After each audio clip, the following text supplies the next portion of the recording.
इतनी तेज बाढ़ आते ही लोग तैराक बाढ़ को कैसे पार कर लेते हैं?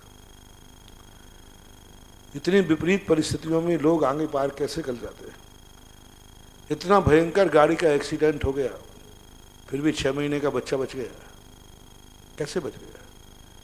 कुछ पुरुषार्थ होता है, कुछ अतीत का पुरुषार्थ है, कुछ वर्तमान का पुरुषार्थ है। हमारे पक्ष में वो ताकत है कि हम चाहें तो सब कुछ बदल सकते हैं। 90% अपने हाथ की लकीरों को व्यक्ति बाहुबल के बल पर बदल सकता है। 90%। कर्म प्रधान देश है ये, कर्म भूमि है, भाग्य भरोसे नहीं चलती। भोग भूमि भाग्य भरोसे चलती है, और यहाँ पर जो है कर्म भरोसे चलती है। यदि व्यक्ति सम्यक पुरुषार्थ करे तो भाग्य की लकीरें बदल सकता है, कुछ नहीं बिगाड़ पाएगा। आएगा कर्मोदय में तो आएगा, लेकिन उसे विचलित नहीं कर पाएगा। ये नहीं है कि कर्म को टाल दे, कर्म तो आएगा लेकिन विचलित नहीं कर पाएगा। और कई बार तो अपने पुरुषार्थ से कर्म को टाल भी देगा। वो ऐसा निमित्त ही नहीं मिलाएगा, ऐसे क्षेत्र में ही नहीं जाएगा, ऐसे लोगों की संगति में नहीं जाएगा जिनकी संगति में जाने से हमारे बुरे भाव होते हो। ऐसे लोगों की संगति में नहीं जाएगा जहाँ क्रोध जागता हो। ऐसे लोगों के बीच में नहीं उठतेगा जहाँ हमारे परिणाम बिगड़ते हो। वो अपनी संगति बदल देगा, अच्छे लोगों की संगति करेगा, अच्छे क्षेत्र में जाएगा, अपने काल को हर समय जहाँ अच्छा रूप बना के रखेगा। कर्म इंतजार करते करते थक जाएगा कि जब ये किसी गंदे स्थान पर जाए तो मैं आऊँ, लेकिन वो टल जाता है। यह असंख्यात गुणी निर्जरा क्या है? मोक्ष मार्ग क्या है? मोक्ष मार्ग महानु कुछ नहीं है। अपने लिखी हुई लकीरों को बदलने का नाम मोक्ष मार्ग है। अपने बांधे हुए कर्मों को फल नहीं देने देना, उनको निर्जरा कर देना, मोक्ष मार्ग है। असंख्यात गुणी निर्जरा क्या है? पुरुषार्थ ही तो है, बाकी लकीरों को बदल रहा है। पंचम गुण स्थान में पहुंच गया, अयस्कीर्ति नाम कर्म के उदय को समाप्त कर दिया। सप्तम गुण स्थान में पहुंच गया, असाता वेदनी कर्म सत्ता में भरी पड़ी है, लेकिन वो ध्यान में बैठ गए। अब असाता क्या कर रही? यानी जितना भी जैन दर्शन में मोक्ष मार्ग पुरुषार्थ है, ये सब भाग्य को बदलना है, भाग्य की लकीरों को बदलना है। पुण्य का उदय आया है, सब कुछ वैभव मिलेगा। ज्ञानी कहता मैं सब छोड़ता हूँ। अब बोलिए, सारा परिवार चक्रवर्ती पद सब कुछ भोगने के लिए मिला था, उसने त्याग कर दिया। मैं त्याग करता हूँ, भाग्य की लकीर बदल दी। भाग्य कहता है तू चक्रवर्ती बनेगा, और चक्रवर्ती बन रहा है। सम्यक दृष्टि कहता है मैं महाराज बनूंगा। भाग्य कहता है कि तुझे सिंहासन पर बैठना है, तुम्हारे साथ इतने घोड़े इतने हाथी रहेंगे, पालकी रहेंगे, रथ रहेंगे। सम्यक दृष्टि कहता है मैं पैदल चलने का नियम लेता हूं। अब पुण्य क्या कह रहा है? तेरी किस्मत में 84 लाख हाथी, 18 करोड़ घोड़े, इतने रथ हैं, तू जमीन पर पैर ही नहीं रखेगा। ये भाग्य में लिखा के लाया है, भाग्य की लकीर है। सम्यक दृष्टि कहता है मैं पैदल चलने का नियम लेता हूं। अब वो पुण्य क्या करेगा?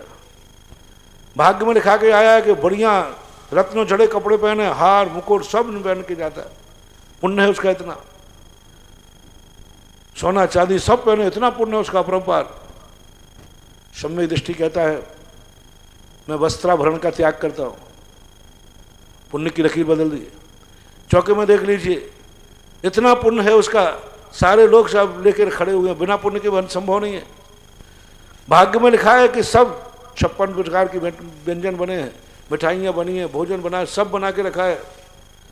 साधु का तप कहता है मेरा त्याग है। भाग्य की लकीर बदल दी। भाग्य कहाँ तक लाया था? साधु के भाग्य से श्रावक के लिए मन में आया कि आज अपन ये चीज बनाएंगे, थाली तक लाया। भाग्य चल रहा है, काम अभी चल रहा है, भाग्य दे रहा है। साधु ने कहा भाग्य की रेखा को बदलता हूं, मेरा त्याग है। अब भाग्य की रेखा बदल दी कि नहीं? यदि भाग्य में नहीं होता तो वो थाली में भी नहीं आता।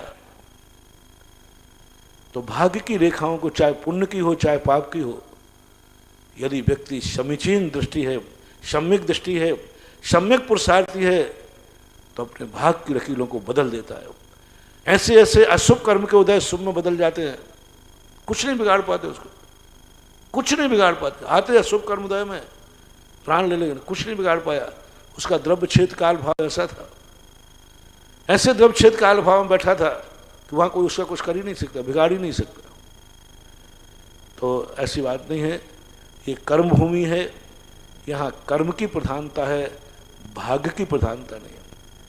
अपना यदि समीचीन पुरुषार्थ है तो बहुत कुछ हम इन बाधाओं को टाल पाएं या ना टाल पाएं, लेकिन बाधाएं हमारा कुछ नहीं बिगाड़ पाएंगी। मेरा एक सिद्धांत है, जब कोई लोग कहते हैं महाराज जी ये कार्यक्रम हो रहा है,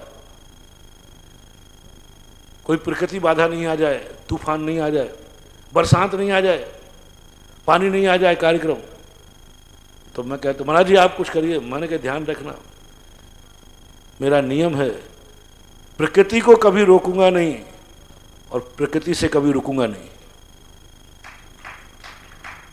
प्रकृति को कभी रोकूंगा नहीं और प्रकृति से कभी रुकूंगा नहीं।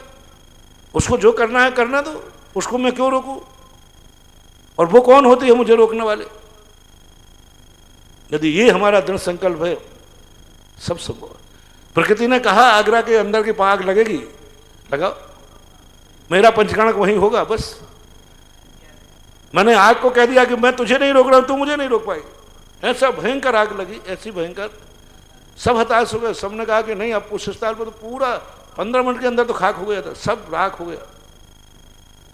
सब लोगों ने कह दिया कि नहीं अब तो पंचकर्णक मंदिर में कर लीजिए। मैंने कहा नहीं, ध्वजारोहण जहां हुआ था पंचकर्णक वहीं होगा, वहीं पंचकर्णक होगा। चुन लिया है पथ जो मैंने, मैं उसी पथ पर चलूंगा। मैंने पंचकर्णक का स्थल निश्चित किया है, पंचकर्णक वहीं होगा। शाम को 4 बजे आग लगी थी, सुबह से कार्यक्रम थे सब, मैंने पंचकर्णक वहीं होगा। प्रकृति ने पूरी ताकत लगाई।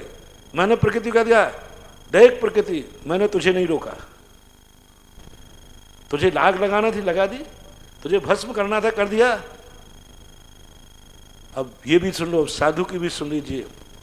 साधु प्रकृति से रुकता नहीं है, मैं रुकूंगा नहीं, पंचकर्णक वहीं होगा। और क्या ठाठ से पंचकर्णक हुआ, क्या ठाठ से हुआ कि अच्छी अच्छी व्यवस्थाओं वाले पंचकर्णक नहीं होते। तो बस अपना दृढ़ संकल्प होना चाहिए, विल पावर। चुन लिया है पथ जो मैंने, मैं उसी पथ पर चलूंगा। यदि ये दृढ़ संकल्प है तो भाग्य की लकीरें बदल जाएंगी, भाग्य की लकीरें आ भी जाएंगी तो भी तुम्हारी गति को रोक नहीं सकते। Strong will power.